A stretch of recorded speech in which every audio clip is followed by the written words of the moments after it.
어제 이어서 오늘은 소년 다윗이 골리앗을 싸워 이기는 그런 장면입니다. 다윗이 돌아다니면서 이 골리앗을 향하여서 자기는 이길 수 있다는 이런 식으로 말을 하고 돌아다니니까 어떤 사람이 이것을 사울 왕에게 보고를 합니다. 그래서 사울 왕에 나가서 다윗은 이제 말을 하게 되는 거죠. 그러면서 그는 자기가 목동으로서 사자와 곰을 친 이야기를 합니다. 사울도 한때는 기름 부음 받은 왕이었고 사람을 볼 줄 알잖아요. 그래서 처음에는 이게 무슨 엉뚱한 얘기를 하나 하는 식으로 봤겠지만은, 그러나 다윗이 말하는 내용을 혹 보면서 사울은 자기의 처음 생각이 틀렸다는 것을 깨닫게 되고 이 소년에 대해서 마음이 바뀌게 됩니다. 왜냐하면은 사자나 곰을 이 다윗이 싸워서 이겼다는 그 내용은 사실 그것도 쉬운 게 아니거든요. 여러분, 미친 개가 막 여러분을 잡으려고 막 쫓아온다 합시다. 그거 무서운 거예요. 근데 곰과 사자가 이 어린 소년을 향해서 다가갔을 때 이 어린 손인 다윗이 그것을 잡아서 수염을 잡고 죽였다. 이것도 사실은 아무나 할 수 있는 게 아니거든요. 그래서 사울이 그 얘기를 들으면서 얘가 말하는 게 장난 허튼 소리가 아니구나 하면서 깨닫게 된 거예요. 그래서 처음에는 그냥 대충 타일러에서 보낼 수도 있지만은 이 얘기를 듣고 뭔가 가능성을 봤기 때문에 그럼 네가 한번 해봐 하면서 이 어린아이 소년 다윗을 전쟁터에 내보내게 되는 것입니다. 그러면서 다윗은 사울 앞에 아주 담대한 선언을 합니다. 36절, 주의 종이 사자와 곰도 쳤은즉 사시는 하나님의 군대를 모욕한 이 할례 없는 블레셋 사람이리까. 그가 그 짐승의 하나와 같이 되리다. 또 가로되 여호와께서 나를 사자의 발톱과 곰의 발톱에서 건져내셨은즉 나를 이 블레셋 사람의 손에서도 건져내시리다. 그랬습니다. 그래서 결국 이 다윗은 골리앗을 향해서 나가게 됩니다. 그래서 골리앗이 이제 목동으로서 이제 곰과 사자가 왔을 때 싸우는 도구가 있습니다. 첫째는 이제 막대기죠. 그래서 시편 23편에 보면은 주의 지팡이와 막대기가 나를 안위하신다 그랬습니다. 근데 지팡이는 길고 주로 양떼들을 인도하거나 하는 그러한 도구로 쓰인다고 합니다. 근데 막대기는 이거는 경찰이 옛날에 갖고 다니는 곤봉과 같이 딱딱하고 짧은 그러한 막대기인데 이거는 공격용으로 쓰인다고 하는 거예요. 그래서 짐승 같은 게 다가갔을 때 이 막대기를 가지고 싸운다는 거예요. 이거 한 번 맞으면은 잘못하면 죽을 수도 있어요. 그 막대기를 말하니까 공격적으로 쓰이는 거죠. 그리고 그 당시에 또 많은 목동들이 물매를 사용했다고 합니다. 물매는 옛날에 한국에서 이렇게 애들 갖고 노는 그런 원리겠지만 이건 더 크고 멀리 나가는 거예요. 그래서 유튜브에서 한번 실제로 이걸 사용한 것을 보니까 기가 막히게 이게 빨리 나가고 정확하게 맞더라고요. 그래서 이걸 한번 이렇게 쏘게 되면 거의 몇십 미터 떨어져 있는 정확한 과약을 그냥 탁 치는 거예요. 근데 이 칠 때 요만한 돌이 아니라 이만한 돌을 쓰거든요. 그러니까 막 돌리다가 정확하게 과약을 쏘기 때문에 치명상을 입는 자든지 심지어 죽을 수가 있는 거예요. 그래서 성경에도 역대하 36장 14절에 보면 유대인들이 전쟁에 나갈 때 한 부대가 물매만 가지고 전쟁하는 부대가 있었어요. 그러니까 이 물매가 어린애들이 쓰는 도구가 아니고 실제는 전쟁 병기로도 사용이 됐던 것입니다. 그래서 다윗은 평소에 이 목자로서 막대기 곤봉이 있고 이 물매 가지고 짐승과 싸워서 이긴 것입니다. 그래서 이와 같은 경험이 있기 때문에 오늘도 사울 앞에서 담대하게 말한 거죠. 저가 그 짐승처럼 될 것이다 하면서 나가게 되는 것입니다. 그래서 이제 다윗은 골리앗 앞에 나갈 때 자기가 평소에 목동으로서 곰과 사자를 싸우는 그대로 나가는 거예요. 옷도 그대로 입고, 그 다음에 막대기 곤봉 들고, 그 다음에 물매 가지고 돌을 5개, 거기 평소에 물이 비가 올 때는 물이 흐르는 데라 아주 미끄러운 돌이 많았던 것 같아요. 그래서 거기서 돌 5개를 딱 굴러가지고 나가게 되는 것입니다. 그러니까 완전히 그냥 곰하고 사자 싸우는 똑같이 나가는 거예요. 그래서 이제 골리앗이 딱 보니까 예쁘장한 소년이 나오는 거예요. 그러니까 기가 막힌 거죠. 그래서 기가 막히면서 뭐라고 하냐면 43절에 보면 블레셋 사람이 다윗에게 이르되 내가 나를 개로 여기고 막대기를 가지고 내게로 나왔느냐? 그 신들의 이름으로 다윗을 저주하고 다윗을 다곤의 이름으로 막 저주한 거예요. 또 이르되 내게로 오라. 내가 내 고기를 공중의 새들과 들짐승들에게 주리라. 그러니까 아주 웃긴 거죠. 그랬을 때 다윗은 이런 놀라운 믿음의 선포를 합니다. 45절, 우리 이거는 다시 다 같이 한번 읽겠습니다.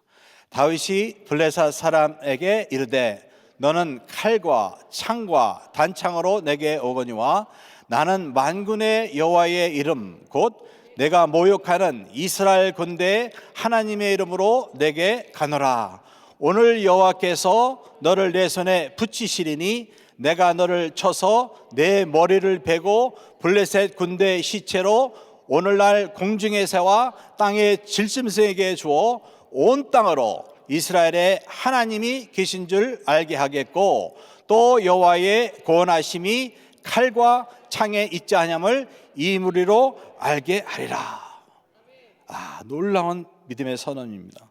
그래서 이 선언을 보게 되면은 이 선언에는 성도의 승리와 형통의 비결이 담겨 있어요. 나중에 제가 설명하겠습니다. 또 이 구절에는 우리가 왜 이와 같이 승리의 삶을 살아야 되는지 그 이유에 대해서 설명하고 있어요. 그거는 온 땅에 하나님이 이스라엘의 안에 계시다, 하나님의 이름을 알리는 데 있다는 것입니다. 그래서 우리가 이 세상에서도 승리하고 잘 돼야 되는 거예요. 그 목적은 여러분의 그 승리와 형통을 통하여 이 세상에 하나님이 다스리고 계시다 하는 것을 알리기를 원하는 것입니다. 또 이 구절에는 전쟁의 승패는 인간에게 있는 것이 아니라 궁극적으로는 하나님에게 있다 하는 사실을 설명하고 있습니다. 그래서 다윗은 이 말을 하고 나서는 빨리 움직이면서 그 물매다가 돌을 짚고 이제 돌리기 시작하는 것이죠. 그러면서 그냥 딱 던졌는데 그게 하필이면 골리앗의 이마박에 딱 맞았다 하는 거예요. 그러면서 쓰러지는 거예요. 이때 졸도를 했는지 죽었는지는 모르겠어요.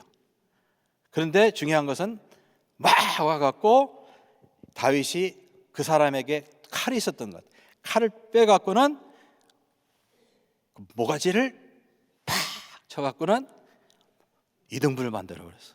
여기 딱 봐요. 무시무시해요. 이거 봐요. 아니 나보고 닭 한 마리 잡아갖고 목을 비틀어갖고 칼로 부엌칼로 쳐라 살떨려서 못할 거예요. 금년에 내가 저 파나마를 갔는데 그 사람들은 뭐 여자나 남자 할 것이 자연스럽게 잡더라고. 근데 나는 못할 것 같아. 근데 이 어린 15살 다윗은요, 봐요. 그럼 다시 한번. 거의 자기만한 칼로 모가지를 땡덩 잘라갖고는 이 골리앗 머리를 그냥 치켜. 그림 다시 한번 보여요. 시켜주는 거예요. 안 보내주네. 오케이. 얼마나 통쾌합니까? 이 그림만 봐도 진짜 용기가 솟아오르게 됩니다. 그래서 오늘 제가 나눌 은혜의 한 구절은 45절입니다. 다윗이 블레셋 사람에게 이르되 너는 칼과 창과 단창으로 내게 오거니와 나는 만군의 여호와의 이름 곧 내가 모욕하는 이스라엘 군대의 하나님의 이름으로 내게 가노라. 여기에 보면요, 다윗은 비록 어리지만은 승리의 비결을 알았어요. 그 승리의 비결은 어떠한 막대기를 잘 쓴다든지 물매 솜씨가 물론 좋았겠지만 그게 아니에요. 그것은 뭐냐면 여호와의 이름에 있다 하는 것입니다. 내가 모욕하는 이스라엘 군대 하나님의 이름으로 가노라 그랬습니다. 율법에 보면 이스라엘은 하나님이 특별히 택하신 민족이기 때문에 이스라엘 백성이 싸울 때는 하나님이 뭐라고 개런티 하셨냐면 내가 너희들을 위해서 싸운다. 너희들을 위해 싸운다는 거예요. 그리고 하나님의 마음에 드는 이스라엘일 때는 내가 너에게 승리를 준다. 주님이 그냥 승리를 선언하십니다. 근데 다윗은 어렸을 때부터 이 율법의 말씀을 너무나도 많이 들었을 거예요.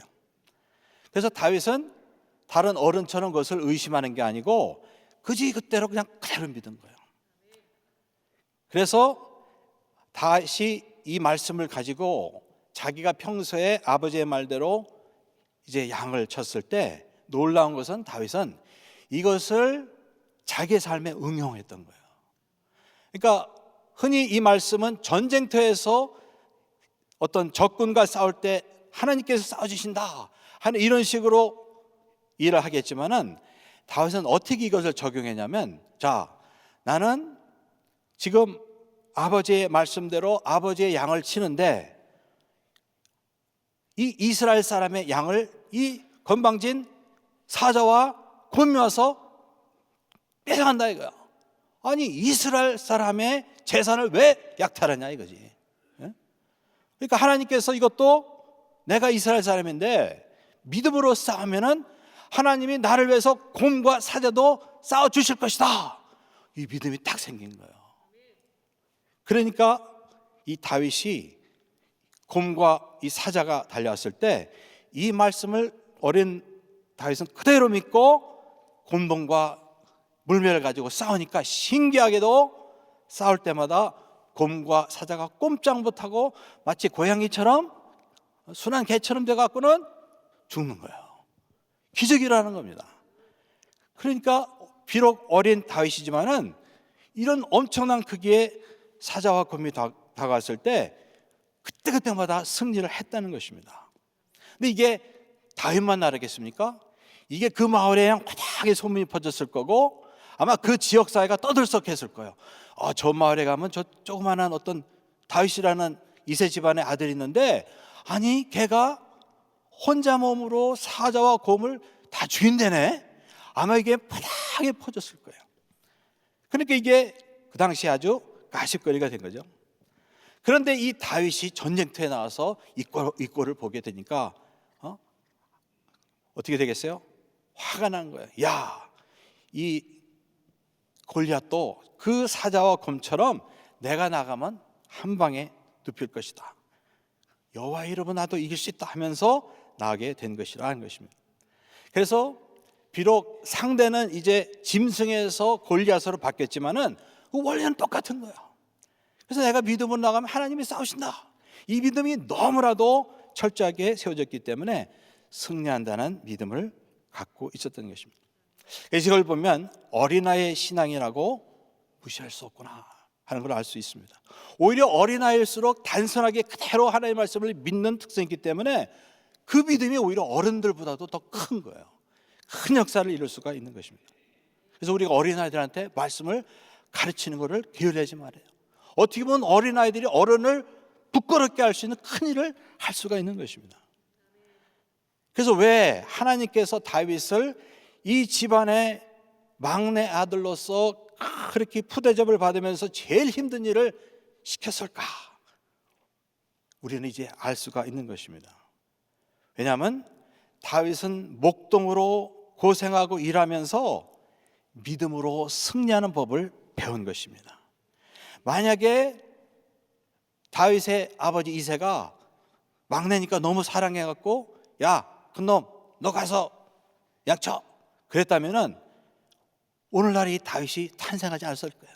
근데 웬일인지 이 집안은 막내를 그렇게 못 살게 했고 지난번에 어떤 목사님은 아마 배다른 형제가 아닐까 그런 말 한 목사님도 있었잖아요. 그랬는지도 모르겠어요 실제. 아니 어떻게 가장 막내를 제일 되게 사랑할 텐데 그렇게 못 살게 하는지 모르겠어요. 그런데 그러한 과정에 고생하면서 다윗이 그러한 처절한 고생 가운데 하나님은 연단시킨 거예요. 그래서 그 고난 가운데 다윗은 승리의 비결을 배우게 된 것이에요. 그래서 만약에 목동으로 고생하는 그 시절이 없었다면 다윗은 믿음을 사용할 그 기회도 없었을 것이고 나중에 골리앗을 만났을 때 다윗도 속수무책이었을 것이다 하는 것입니다.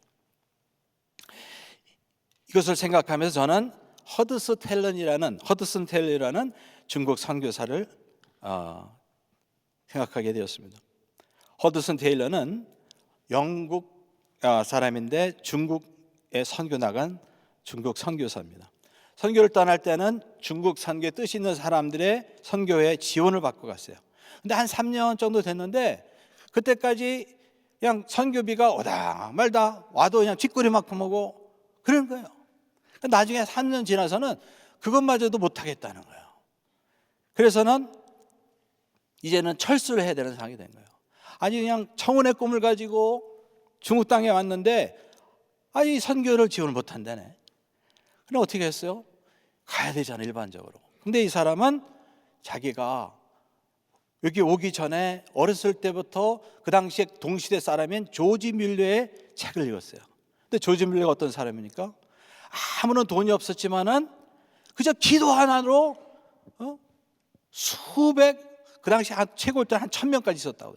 그 고아들을 하루에 새끼 먹이고 입히고 재우고 일하는 사람 봉급 주면서 하는 거를 다 기도로서 응답받아서 사역한 사람이 아니겠어요? 근데 그 사람의 책이 영국 사람한테 퍼져갖고는 많은 영국 사람들이 그걸 알고 있었는데 이 허드슨 테일러도 그걸 알았어요. 그래서 자기가 사실은 선교 오기 전부터 그 사람대로 그거를 실천하려고 자기가 기도하고 막 응답도 많이 받아보고 그런 경험이 있었거든요. 그래서 그거를 깨닫고 나서 자기도 이제 조지 밀러처럼 영국으로 가지 말고 이참에 그냥 조지 밀러처럼 주님만 의지해서 기도만 해갖고 내가 주님이 공급하신 것을 공부받아서 선교하겠다 결정하게 됩니다. 그래서 버틴 거예요. 그래서 당장 뭐 하겠어요? 머리를 염색합니다. 그 당시 염색제가 좋지도 않았고 염색하다 죽을 뻔했다고 하더라고요. 아무튼 그래서 염색도 하고 진짜 옷도 중국 사람처럼 입고 먹는 것도 중국 사람이 나왔네. 저 가운데 딱 여기 딱 보는 분이 저분이 할아버지가 저분이 허드슨 테일러입니다. 그렇게 살았다는 거예요. 그랬더니 기적적으로 하나님께서 다 공급해 주시는 거예요. 물론 어떤 사람이 알고 영국에서 친구가 보낼 수도 있고 뭐 중국 사람이 도와줄 수도 있지만 중요한 거는 하나님이 그냥 어디서든지 해갖고 지원을 주시는 거예요. 그래갖고는 계속 사역을 하게 됩니다. 그래서는 중국 깊숙하게 성경 들고 가서 성경 나눠주고 직접 전도도 하면서 그렇게 됐다는 거예요. 그래서 나중에 이 사람이 이제 영국에 잠시 찾아오게 돼요. 그랬을 때 이 사람은 하나님의 감동을 받아서 기도를 하는 거예요. 그래서 하나님께서 어떤 감동을 주냐면 선교 단체를 세워라. 그래서 이 사람이 단돈 10파운드를 가지고 중국 내륙 선교단을 세우게 되는 거예요. 그게 1865년입니다. 그래서 뭐라고 처음 기도하냐면 주님 나와 같이 선교할 수 있는 24명의 선교사를 보내주세요. 기도한 거예요. 근데 24명만 생긴 게 아니에요. 이 사람이 돌아다니면서 강연하고 책도 쓰고 그런 걸 통해서 많은 영국의 청년들이 도전을 받아서 그냥 계속 나도 할래요, 나도 그렇게 선교하려고 하는 사람이 오게 되는 거예요. 그래서 이분의 거기에 보면은 1934년에는 물론 그분이 돌아가시기 훨씬 뒤지만은 얼마나 많은 그런 선교단체의 선교사가 왔냐면 1368명 이 선교사들이 그 한 해에 여러 중국에 대해서 선교했다는 거예요. 근데 다 똑같은 방법으로 선교를 한 거예요. 그걸 갖다가 페이스 미션이라고 합니다. 믿음 선교. 그래서 이분의 선교를 통해서 많은 동지들이 생겨갖고 이런 선교단체가 중국에서 1950년까지 하다가 공산당 때문에 철수해서 나중에 이 선교단체가 OMF라는 선교단체가 되는 거예요. 그런데 지금도 그분들은 믿음 선교를 해요. 그냥 주님만 의지하고 그냥 나가는 거예요. 그래서 이분의 그런 삶을 이렇게 보면서 이분이 혼자 있을 때 믿음 선교하는 걸 자기가 한번 해본 거예요. 되거든. 그러니까 이 자기의 이 터득한 이 비밀을 가지고 선교를 하는데 주님께서 감동을 주셔서 선교단체를 세워서 다른 많은 사람들한테 같이 동참하자 하니까 여기저기에서 많은 사람이 와서 결국 이 선교단체가 아주 엄청난 크기로 커서는 많은 중국 사람들뿐만 아니라 지금은 많은 세계 사람들한테 복음을 전파하는 선교단체가 된 거예요. 그러니까 한 사람이 믿음의 비밀을 가지고 그 선교하는 걸 터득하니까, 믿음으로 선교하는 법을 터득하니까 그걸 다른 사람에게도 똑같이 가르쳐 하게 하니까 결국은 더 큰 하나님의 사역을 이룰 수 있었던 것입니다. 그래서 이것을 통해서 우리가 깨닫는 것은 내가 나의 삶 가운데 하나님의 능력의 손길을 경험한다면 그 경험하는 그 비밀을 가지고 나는 다른 사람과 나누어서 나도 이 세상에서 하나님의 나라에서 더 큰 일을 할 수 있다 하는 것입니다. 그 상황과 도전의 크기는 다를 수 있지만은 승리의 원리는 똑같기 때문에 그게 가능한 것입니다. 여러분이 조그만 상점을 운영한다든지, 여러분의 삶에서 조그만 사역을 한다든지, 아니면 어떤 조그만 일을 주님을 위해서 할 때 바로 그곳에서 하나님의 기적 역사가 나타난다면, 그 여러분의 믿음을 통하여 주님이 일하신다면 그것을 많은 사람과 나누어서 결국은 하나님의 많은 나라의 열매를 맺는 큰 사역에 쓰임을 받을 수 있게 되는 것입니다. 무디라는 사람이 또 있죠. 그분은 국민학교도 안 나온 사람이에요. 그런데 그 사람이 은혜를 받고 나서, 예수님을 믿고 나서 자기가 주일학교 반사가 되기를 원했어요. 그런데 이 사람은 학력이었기 때문에 아무도 써주기를 원치 않아요. 그래서 어느 시카고의 아주 가난한 지역에 있는 교회에 찾아가서 내가 주일학교 반사 좀 하고 싶다 그러니까 노를 할 수는 없으니까 뭐라 그러냐면, 그러시면 당신이 전도를 해서 당신의 클래스 하나를 만들어서 우리 교회 이름으로 해주세요. 이렇게 말하는 거예요. 여러분 같으면 하겠습니까? 이분은 하겠다는 거예요. 그래서는 자기 돈으로 의자를 4개를 세를 내서 방 하나에 그 의자 만들어 놓고 여러 그 길거리에 나가서 애들을 전도하는 거예요. 그래서 첫 주에 몇 명이 주일학교에 오냐면 18명이 오는 거예요. 그래서 그 18명으로 시작해서 계속 전도하고 말씀 전하고 그런 거예요. 그랬더니 이 주일학교는요 막 눈처럼 불어나는 거예요. 그래서 나중에는 주일학교가 6년 만에 1000명으로 늘어납니다. 그래서 100명의 교사들과 함께 80개의 클래스가 된 거예요. 그래서 자기는 교장이 되는 거예요. 아주 어린 나이에 교장이 됩니다. 나중에 이게 소문이 나니까 한 번은 링컨 대통령이 시카고를 방문할 때가 있었는데 찾아온 거예요. 링컨이 크리스찬이잖아요. 그래서 격려를 했다는 거예요. 그러다가 이 사역을 계속하다가 하나님께서 특별히 무디에게 성령의 능력을 주십니다. 그래서 전도하면 사람들이 막 회개하는 능력이 있어요. 그래서는 이게 또 소문이 나니까 여기저기서 오라 그래갖고는 무디는 세계적인 부흥사가 됩니다. 그래서 구두소 성공에서, 주일학교 반사에서, 주일학교 교장에서 나중에는 전 세계 부흥사가 되는 거예요. 그러니까 시작은 어디서 시작했느냐? 자기가 반사하면서 거기에서 하나님의 성령 역사를 경험하니까 그걸 계속 적용하는 거예요. 나중에는 큰 사역이 될 수 있는 거죠. 사도 바울이 디모데에게 어떤 사람을 집사로 뽑을지 지시하는 내용이 나옵니다. 디모데전 3장 8절. 이와 같이 집사들도 단정하고 일구의연을 하지 아니하고 술에 임박이지 아니하고 더러운 일을 탐하지 아니하고 깨끗한 양심에 믿음의 비밀을 가진 자라야 할지니. 여러 가지 조건이 있지만은 누구를 교회 리더급의 집사를 삼느냐? 믿음의 비밀을 가진 자를 세우라는 거야. 그건 뭘 말하냐면 초신자에서 열심히 신앙생활하는데 그 중에서도 보니까 믿음으로 어떤 하나님 앞에 열매를 맺는 결과가 있는 사람을 말해요. 그래서 믿음으로 병을 낫게 한다든지, 믿음으로 뭐 재정의 축복을 받아서 주님을 섬긴다든지, 믿음으로 사역을 하는데 말씀을 듣는데 막 전도 열매가 났는지, 어떤 믿음으로 뭘 하는데 확실한 열매가 있는 그런 사람을 집사로 세우라는 거예요. 왜냐하면 그 사람은 믿음으로 그 영역에서 형통하는 방법을 경험했기 때문에 좀 더 큰 걸 맡겨도 잘하게 된다는 거예요. 그래서 다윗과 같은 그러한 인생을 살게 되는 거예요.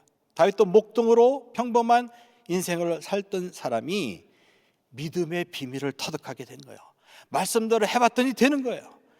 그래서 결국 그 믿음 가지고 나중에는 골리앗을 상대했더니 골리앗도 이기게 된 것입니다. 나중에는 이스라엘의 왕이 되었고 이스라엘 왕으로 수많은 강대한 외국을 무찌르고 평강의 하나님의 나라를 세울 수가 있게 된 것입니다. 그러므로 중요한 것은 우리가 어느 곳에서 지금 목동으로 일하든지 그곳에서 승리의 비결을 터득하시기를 바랍니다. 그곳에서 형통의 비결을 터득하시길 바랍니다.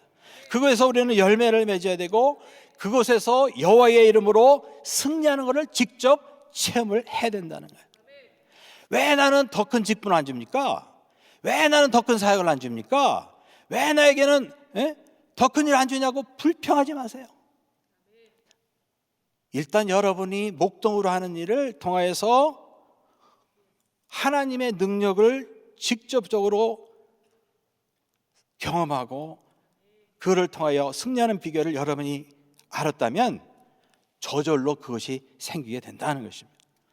그러므로 목동으로 여러분이 있는 그 장소에서 믿음의 비밀을 확실히 배워두고 하나님의 능력을 통하여서 주님을 섬기면 하나님께서는 더 큰 일을 하게 하실 줄 믿습니다.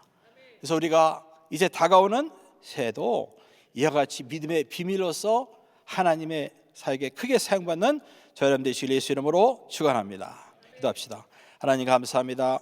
오늘도 다윗의 그 신앙을 통하여 믿음의 비밀을 가진 자가 되라는 말씀을 들었습니다.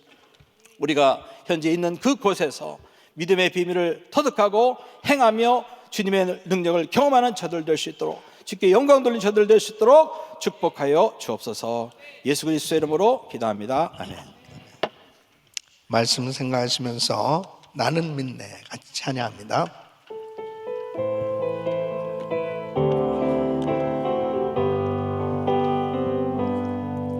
내게 허락하신 시련을 통해 나의 믿음 더욱 강하게 자라나고 험한 산과 골짜기 지나는 동안 주께 더 가까이 나를 이끄시네. 내가 겪는 시험이 어렵고 힘겨워도 내 주님보다 크지 않네. 내 앞에 바다가 갈라지지 않으리라. 주가 나로 바다 위 걷게 하리. 두 손 높이 드시고 나는 믿네. 주의 능력으로 내 삶 새롭게 되리. 나는 믿네. 주의 능력으로 담대히 나가리라. 주와 함께 싸워 승리하리라. 날마다 믿음으로 난 살아 나는 믿네 나는 믿네 아멘. 주의 능력으로 내 삶 새롭게 되리 나는 믿네. 주의 능력으로 담대히 나가리라. 주와 함께 싸워 승리하리라. 날마다 믿음으로 나 살아가리. 아멘 아멘. 우리 성도님들은 날마다 믿음으로 승리하시기를 축원합니다. 믿음의 사람들은 믿음의 신앙 고백을 하게 돼 있어요. 믿음의 신앙 고백대로 행할 때 하나님께서는 믿음의 열매를 맺게 해 주시는 것입니다.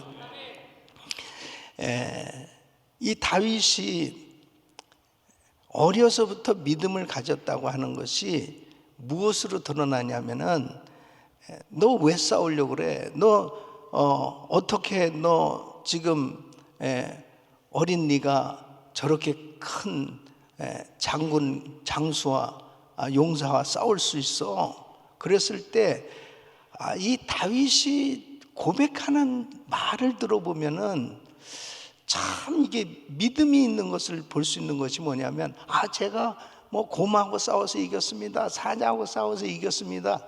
그거보다도 그의 그 신앙 고백이 뭐냐면 사시는 하나님의 군대를 모욕한 이 할례 없는 블레셋 사람쯤이야 곰과 사자도 이렇게 쳐 죽였는데 사시는 하나님의 군대를 모욕한 이 사람, 이것은 반드시 하나님께서 이기게 해 주실 것입니다. 그렇게 이 믿음의 고백을 하는, 아니 어떻게 사시는 하나님의 군대라고 하는 표현을 해요. 사시는 하나님의 군대를 모욕한 이 사람쯤이야 이길 수 있지요. 이렇게 믿음의 고백을 합니다. 그 다음에 골리앗 앞에서도 골리앗이 아주 조롱하면서 야 네가 막대를 가지고 나온 거야 하고 조롱을 할 때 너는 창과 단창을 가지고 나왔지만 나는 만군의 여호와의 이름으로 나가노라. 참 이 어린 다윗이지만은 그 입에서 나오는 말 한마디 한마디가 전부 신앙의 말, 이 믿음의 표현을 하는 걸 보게 됩니다. 이 사람들을 만나서 이야기를 해보면은 이 믿음이 있는 것 같은데 말하는 거 보면 전혀 믿음 없는 말을 하는. 그러니까 믿음 없는 말을 한다는 것은 믿음이 없는 거예요. 결국 나중에 보면은 믿음 없는 행동을 하고 있는 모습을 보게 되죠. 그러니까 우리 교육부의 어린 자녀들에게 굉장한 관심을 가지고 우리가 기도하고 정말 투자하는 것 중에 하나가 뭐냐면 이런 겨울에 겨울 캠프를 갖고요, 여름에 여름 캠프를 갖고 그러면서 이 아이들에게 어떻게 하면 복음을 확실히 깨닫고 성령 충만 받게 할 것입니다. 어려서부터 확실하게 믿음을 갖게 하면 이들이 자라가면서 그 믿음이 자꾸 성장하게 돼 있어요. 그리고 어려운 세상 가운데서도 이렇게 다윗처럼 원리는 똑같은 거예요. 믿음의 말을 하고 믿음으로 승리하는 삶이 되는 것입니다. 그래서 어려서부터 믿음을 가질 수 있게 하는 거예요. 그 다음에 우리 성도님들도 정말 이 알곡신앙은 믿음을 가진 거거든요. 믿음이 없는 사람들 보면 그냥 다 어려움이 있으면 다 넘어져요. 그냥 쭉정인 신앙은 그냥 날아가게 돼 있는 거예요. 어려운 문제만 생기면 그냥 놀래 도망가고 날아가게 돼 있는 거예요. 그러니까 지금도 대한민국의 현실을 보면서도 믿음의 눈으로 보면 이렇습니다. 지금 어마어마한 문제가 생겨졌어요. 그런데 저는 믿음의 눈으로 보면 이번 기회에 그냥 전부 이 대한민국을 하나님께서 만지셔서 개조시켜 주시옵소서. 계속 인간적으로 뭐 해봐야 맨날 싸움이나 벌이고 전혀 변화가 안 일어나요. 그러니까 이번 기회에 교회들이 다시 한번 일어나고, 그게 다 교회의 책임이거든요. 그 안에 보면 전부 정치인들도 다 집사, 장로 전부 그래요. 수두룩합니다. 그런데 똑같은 짓거리를 하고 있는 거예요. 정말 자기가 책임이라고 하는 사람도 한 명도 없어요. 그러니까 정말 회개하고 기도하면서 하나님 말씀대로 행하지 못했던 거, 이런 것들 전부 다 회개하고 정말 하나님 앞에 바로 서기만 한다면 대한민국 소망이 있습니다. 그래서 연말에 우리의 신앙을 다시 한번 점검해 봐야 돼요. 여기서 이 다윗이 무슨 대단한 무기 가지고 싸운 거 아니에요. 하나님께서는 우리가 할 줄 아는 것 가지고 주의 일을 하게 하시는 거거든요. 근데 중요한 건 믿음이 없으면 아무리 좋은 것 줘도 사용도 못하고 감당도 못해요. 믿음이 없는 사람한테 대통령직 줘봐야 아무 감당도 못하는 거예요. 그 좋은 기회, 그 엄청난 좋은 기회, 안타깝잖아요. 그러니까 정말 중요한 것은 뭐냐면 무엇보다도 하나님을 신실하게 섬길 수 있는 믿음의 사람이 되게 하여 주시옵소서. 난국의 링컨 대통령과 같은 사람, 백악관을 기도실로 바꿔놨던 사람, 정말 하나님 앞에 엎드릴 줄 아는 사람, 이런 사람들이 지도자가 되게 하여 주시옵소서. 두 손을 가슴에 모으시고 몸이 아픈 분들 아픈 곳에 손 얹으십시오. 거룩하시고 존귀하신 아버지 하나님, 믿음이 얼마나 중요한지 모릅니다. 아버지 하나님, 우리에게 믿음을 더하여 주시옵시고, 믿음의 사람은 믿음의 신앙 고백을 하고 믿음으로 행하게 되어 있습니다. 아버지 하나님, 우리 자신들의 삶을 다시 한번 점검해 보고 내 입에서 믿음의 말이 나오고 있는지, 믿음의 삶이 되고 있는지, 연말을 맞이하면서 다시 한번 우리의 삶을 점검해 보고 하나님 앞에 철저히 회개하고 믿음으로 서게 하여 주시옵소서. 역사하여 주시옵소서. 믿음의 역사가 나타나게 하여 주시옵소서. 특별히 지금 불치병을 앓고 있는 성도들이 많습니다. 아버지 하나님, 주여 믿음으로 일어서게 하여 주시옵소서. 믿음으로 극복하게 하여 주시옵소서. 믿음으로 승리하게 하여 주시옵소서. 예수 그리스도 이름으로 명하노니 모든 암세포는 없어질지어다. 불치병 깨끗한 받을지어다. 주여 낙심하거나 실망하지 말고 믿음으로 일어나게 하여 주셔서 믿음의 역사가 나타나게 하여 주시옵소서. 주님이 한 번만 만져주시면 모든 것이 해결될 수도 있겠사오니 아버지여 도와주시옵소서. 역사하여 주시옵소서. 여러 가지 형태에서 기도 제목들을 가지고 기도하고 있습니다. 기도 제목이 있다는 것 자체가 은혜요 축복입니다. 하나님을 의지할 수 있는 기회입니다. 믿음을 표현할 수 있는 기회입니다. 주여 믿음 없는 것을 불쌍히 여겨주시고 믿음을 더하여 주시옵소서. 역사하여 주셔서 하나님의 영광을 보게 하여 주시옵소서. 위대한 간증들 있게 하여 주시옵소서. 역사가 나타나게 하여 주시옵소서. 하나님의 역사가 이루어지게 하여 주시옵소서. 이제는 우리 구주 예수 그리스도의 은혜와 우리 하나님 아버지의 그 무한하신 사랑과 성령님의 감동 감화교통 충만하신 은총이 믿음의 비밀을 이 터득했던 다윗처럼 어떤 상황 가운데서도 믿음으로 행하며 끝까지 믿음으로 승리하기를 원하는 모든 성도님들 머리 위 이제로부터 영원토록 함께 있을지어다. 아멘. 주여. 아멘. 이제 기도하실 자리 잡으시고 기도하실 때 특별히 우리 아픈 성도들 위해서 기도 많이 해주시고 또 지금 어려운 가운데 있는 분들은 오늘 주신 말씀 그대로 믿음으로 일어나기를 바랍니다.